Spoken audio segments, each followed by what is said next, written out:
여러분, 오늘 우리가 함께 나눌 말씀은 모세의 홍해 이야기입니다. 오늘 모세와 이스라엘 자손들에게 나타나시고 모든 만물을 다스리시는 하나님을 함께 우리 살펴보면서 이스라엘만의 하나님이 아닌, 그때에만 역사하시는 하나님이 아닌 저와 여러분에게도 지금 이 시대에도 역사하시는 하나님을 기억하며 나아가길 소망합니다. 먼저 홍해 사건에 앞서서 모세와 이스라엘 자손들의 이전의 상황과 환경을 잠시 살펴보겠습니다. 이스라엘은 애굽의 노예 생활 400년 가운데 그 안에서 10가지의 재앙을 직접적으로 경험하게 됩니다. 그리고 그 10가지의 재앙으로 두려움을 느낀 이 애굽의 바로 왕이 이스라엘을 풀어주었고, 이스라엘은 400년 동안 침묵하셨던 하나님이 살아계셨다는 것을 깨닫게 됩니다. 애굽을 나와 광야의 길을 걸어갈 때 낮에는 구름 기둥으로, 밤에는 불 기둥으로 도와주시고 하나님의 일하심을 느끼면서 하나님이 우리와 동행한다는 것을 이스라엘의 입으로 고백하게 됩니다. 하지만 그들은 하나님을 믿고 있었지만 10가지의 재앙이 있었음에도 불구하고 건재해 보였던 바로 왕이 두려웠습니다. 이것이 지금 이스라엘 상황이고 오늘 우리가 함께 살펴본 본문 말씀을 이어지는 상황입니다. 오늘 1절과 2절을 보면 하나님께서 모세에게 바닷가에 장막을 치라라고 말씀하십니다. 여러분, 하나님께서 말씀하신 바닷가는 장막이 치기에 아주 안 좋은 지역입니다. 적들이 왔을 때 방어하기가 힘들고 도망가기가 힘든 곳, 그곳이 하나님께서 장막을 치라고 정해주신 곳이었습니다. 그럼 왜 하나님은 그런 곳에 장막을 치라고 말씀하셨을까요? 그것은 이스라엘 가운데 병든 생각을 고치시고 하나님의 일하심을 제대로 믿게 하기 위해서 그곳에 장막을 치라고 했다는 것입니다. 앞서 말한 것처럼 이스라엘 자손들은 하나님을 알고 있고 하나님을 믿고 있지만 바로 왕이 두려웠습니다. 하나님의 역사하신 10가지 재앙을 경험했고 그로 인하여 자신들의 노예 생활에서 자유를 얻었지만 아직 건재해 보였던 바로 왕이 두려웠다는 것입니다. 하나님은 자유하지만 이 두려워하고 있는 이스라엘 자손들에게 다시금 하나님의 존재와 하나님의 능력을 알려주고자 힘든 곳에 장막을 치고 다른 것을 의지하는 것이 아니라 너희는 오직 나 하나님만을 의지해라 라는 것을 보여주기 위해 그들을 글로 인도하였습니다. 그 후 4절부터 보면 하나님께서 바로의 왕의 마음을 움직여 이스라엘 백성들을 쫓도록 만드십니다. 그리고 하나님께서는 영광을 얻고자 바로의 왕 애굽의 이스라엘을 다시 쫓게 만드셨다고 말합니다. 근데 여러분, 이게 무슨 말입니까? 바로의 왕이 지금 바닷가에 장막을 쳐서 막혀있는 이스라엘 백성들을 쫓고 있는 그것이 왜 하나님의 영광을 얻는 것이고 그것으로 인해 왜 하나님이 존귀케 되는 것일까요? 여러분, 이미 하나님은 홍해 사건을 예배해 놓으셨고 이스라엘이 두려워하고 있는 그 10가지 재앙 가운데도 건재하고 있는 바로 왕에게, 그리고 다시 애굽에게 다시 한번 하나님의 살아계심과 역사하심을 보여주기 위해서였다는 것입니다. 그로 인해서 이스라엘 백성들에게 평안과 온전한 자유를 누리게 함으로 그 모든 영광을 하나님께서 받으신다는 것입니다. 여러분, 하나님을 어떤 분으로 알고 있으며 지금 어떤 분으로 믿고 계십니까? 예배를 드리고 있지만, 우리가 하나님을 믿는다고 고백하고 있지만 우리의 마음 가운데 진실함이 없다면, 그 마음 가운데 의심이 가득 차 있다면, 그리고 하나님 말씀 가운데 기대함이 없다면 그것은 하나님이 원하시는 믿음이 아니라는 것입니다. 그저 형식적으로 교회에 다닌 사람이며 하나님을 믿는 참된 그리스도인이라고 말하기 힘들 수도 있습니다. 하지만 하나님께서는 그런 저와 여러분에게, 아직 확실하지 믿지 못하고 있는, 두려워하고 있는 저와 여러분에게 모든 두려움을 사라지게 하시고 마음을 평온케 하사 온전한 믿음을 주실 것을 믿습니다. 상황과 환경 가운데 하나님의 역사하심과 하나님의 일하심을 경험하며 승리하는 저와 여러분, 우리 한성 공동체 모두가 되길 소망합니다. 다시 성경으로 돌아가서 10절부터 보면 바로와 그의 군사들이 쫓아오는 것을 보고 이스라엘 백성들과 모세의 반응이 나옵니다. 먼저 이스라엘 자손들은 두려움 가운데 여호와 하나님께 부르짖고 있습니다. 여기서 부르짖는 것은 하나님을 믿음으로 간절한 기도가 아니라 절망과 불평으로 인한 외침이었습니다. 그리고 모세에게도 똑같이 원망하고 있습니다. 왜 애굽에서 잘 살고 있는 우리를 이끌어내어 이 광야에서 죽게 하느냐라고 하면서 모세를 향해 원망하고 있습니다. 비록 애굽에서 노예 생활을 하였지만 그때에는 먹을 때는 먹고 잘 때는 잘 수 있는 생활을 했는데, 이 광야에서는 우리가 제대로 먹지도 못하고 눕지도 못했는데 그래도 자유하다는 것 하나로 참고 있었는데 왜 애굽이 다시 우리를 쫓게 만들어서 이 광야에서 죽게 하느냐라는 것으로 원망하고 있다는 것입니다. 그때 13절과 14절을 통해 모세가 백성들에게 말합니다. 너희는 두려워하지 말고 가만히 서서 여호와께서 오늘 너희를 위하여 행하시는 구원을 보라. 너희가 오늘 본 애굽 사람을 영원히 다시 보지 아니하리라. 여호와께서 너희를 위하여 싸우시리니 너희는 가만히 있을지어라 지니라. 모세는 백성들에게 두려워하지 말고 지금 우리에게 역사하신, 또 지금도 우리에게 역사하실 하나님을 바라보라고 말하고 있습니다. 그런데 15절에 하나님께서 모세에게 책망에 가까운 소리를 하십니다. 여호와께서 모세에게 이르시되 너는 어찌하여 내게 부르짖느냐. 성경에 기록되어 있지는 않지만 이스라엘 자손들이 하나님과 모세를 향해 원망했을 때 모세도 하나님께 부르짖으며 기도했다는 것을 우리는 알 수 있습니다. 그런데 왜 하나님은 그 어려움 가운데 하나님께 부르짖으며 기도하는 모세를 책망하셨을까요? 그것은 모세가 두려워하고 있는 이스라엘 백성들에게 담대히 하나님의 일하실 것을 말했지만 모세도 두려워하고 있었기 때문입니다. 말로는 하나님의 역사하심을 기대하고 나아가자라고 말했지만 그 마음에도 두려움이 있었다는 것입니다.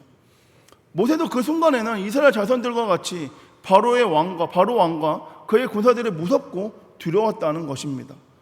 여러분, 모세에게는 애굽의 10가지의 재앙을 일으킨 지팡이, 하나님이 도우시고 역사하심을 나타내는 그 지팡이가 지금도 가지고 있었음에도 불구하고 그는 몰려오는 두려움 가운데 그저 하나님께 원망의 소리를 했다는 것입니다.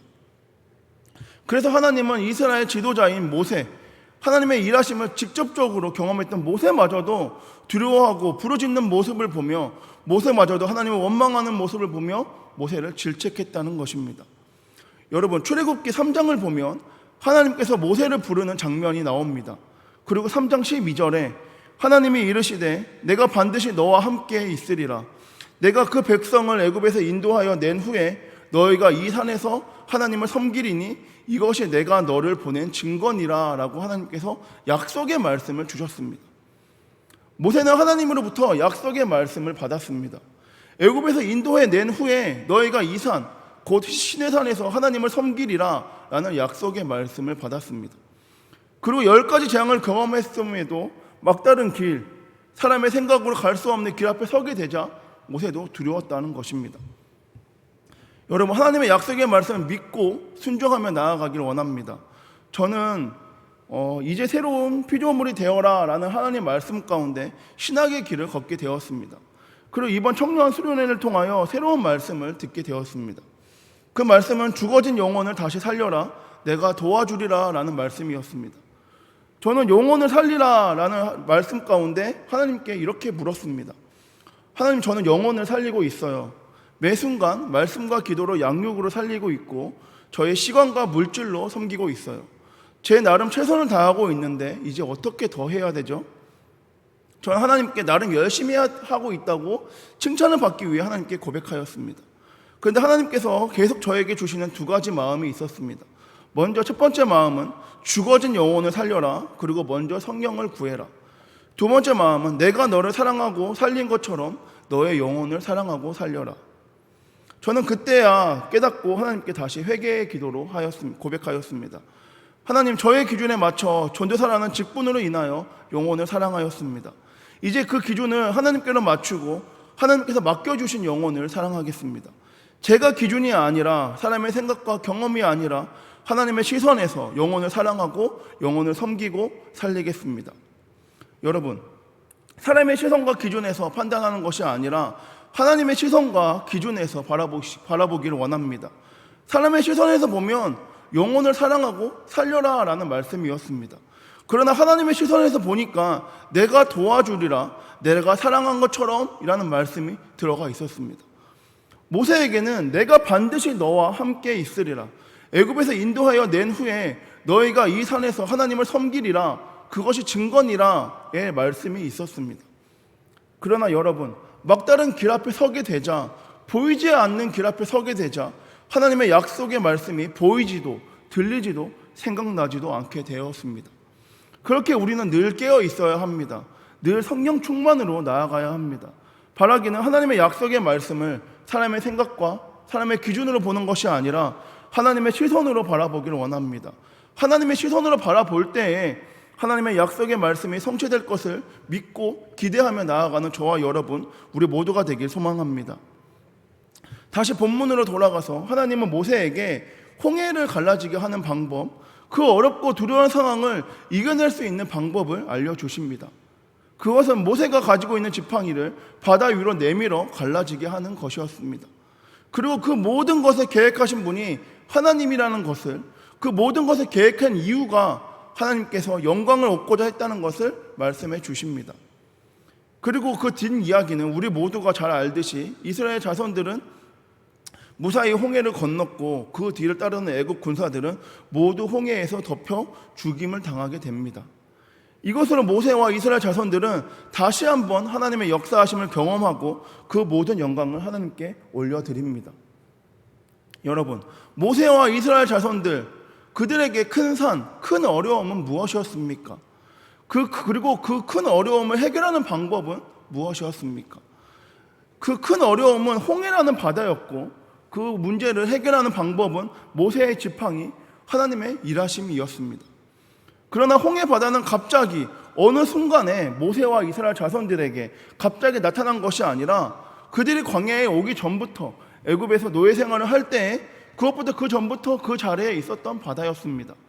그리고 애굽이 10가지 재앙을 경험할 때에도 홍해 앞에서도 모세의 손에는 하나님의 약속, 하나님의 일하심의 지팡이가 있었다는 것입니다. 이 두 가지는 무엇을 의미하는 것일까요? 모세와 이스라엘 자손들에게 큰 어려움인 홍해는 갑자기 찾아온 것이 아니라 처음부터 그들 곁에 있었고 이미 준비되어 있었다는 것입니다. 우리가 가는 곳에 홍해가 나타난 것이 아니라 홍해가 있는 곳으로 우리가 걸어갔을 때 만나게 되었다는 것입니다. 그리고 모세의 지팡이, 하나님의 약속, 하나님이 부어주신 은혜와 기적이 있는 지팡이가 손에 있었음에도 불구하고 모세와 이스라엘 자손들은 문제가 찾아오자 하나님께 원망부터 했다는 것입니다. 그럼 여기에 모인 저와 여러분의 삶은 어떻습니까? 모세와 이스라엘 자손들과 같은 모습이 저와 여러분에게는 있지 않으십니까? 주일에 예배를 계속 드리고 있지만 주일에 예배 드리지 않고 그 시간에 가족과 이웃들과 시간을 보냈다면, 교회에 나와서 봉사하지 않고 그 시간을 다른 곳에 투자했다면 지금보다 더욱더 좋은 삶을 살고 있었을 텐데 라는 생각은 없으십니까? 하나님이 부어주신 은혜를 기억하고 있었음에도 불구하고 하나님이 지금도 살아 계시고 역사하신다는 것을 경험했음에도 어려움이 찾아오면 그 모든 것을 잊고 하나님을 원망하는 모습이 우리에게는 없습니까? 이 세상에서 살아가는 동안 우리에게는 언제나 문제들이 찾아오게 됩니다. 그 문제들 가운데 넘어지고 쓰러질 때도 있습니다. 너무 힘들어서 일어설 힘조차 없을 때도 있습니다.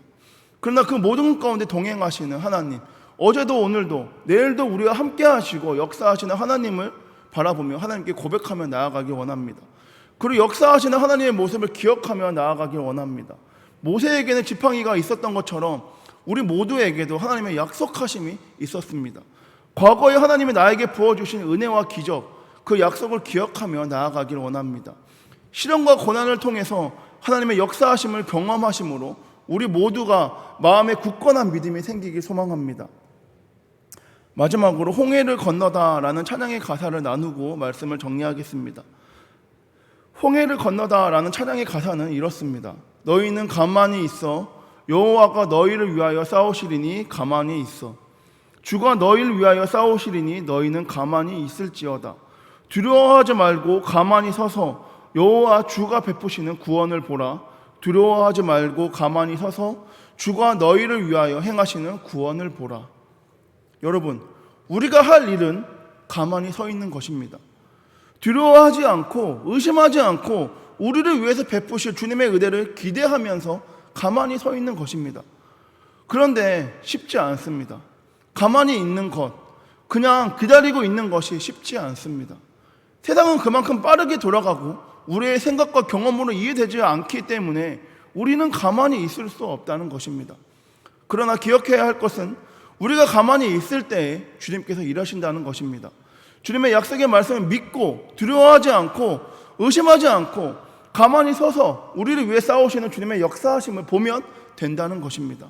바라기는 너희는 두려워하지 말고 가만히 서서 여호와께서 오늘 너희를 위하여 행하신 구원을 보라. 이 고백이 입술의 고백에서 끝나는 것이 아니라 저와 여러분 우리의 삶의 고백이 되어 우리가 승리하길 소망합니다. 그래서 한성교회 가운데 우리 공동체 가운데 하나님의 약속의 말씀이 있다는 것을, 하나님의 일하심이 있다는 것을 우리의 삶을 통하여 나타내며 나아가는 우리 한성교회 모두가 되길 소망합니다. 기도하겠습니다. 사랑이 많으신 주님 감사합니다. 주님은 오늘 우리의 연약함을 고백합니다. 우리의 교만함을 고백합니다. 오늘 하루 사람의 시선과 경험으로 그 경험을 믿고 세상에 나아가는 것이 아니라 우리의 연약함, 우리의 교만함을 다 고백하고 내려놓고 나아가기 원하오니 살아계신 주님 한 분만을 신뢰하며 나아가기 원하오니 승리할 수 있도록 동행하여 주시옵소서. 주님, 우리 각자에게 약속하신 그 말씀 고백함으로 기대함으로 나아갑니다. 주님의 때에 주님의 뜻이 주님의 방법으로 역사하실 것을 기대하며 준비하며 나아가길 원하오니 그때에 우리를 사용하여 주시옵소서. 오늘 주님의 역사하심을 경험하길 원하오니 우리의 삶 가운데 역사하여 주시옵고 그 역사하심을 통하여 우리의 믿음이 더욱 견고해지길 원하오니 우리의 중심을 주관하여 주시옵소서. 이번의 말씀 오늘도 살아서 역사하시는 예수님의 이름으로 기도드립니다. 아멘.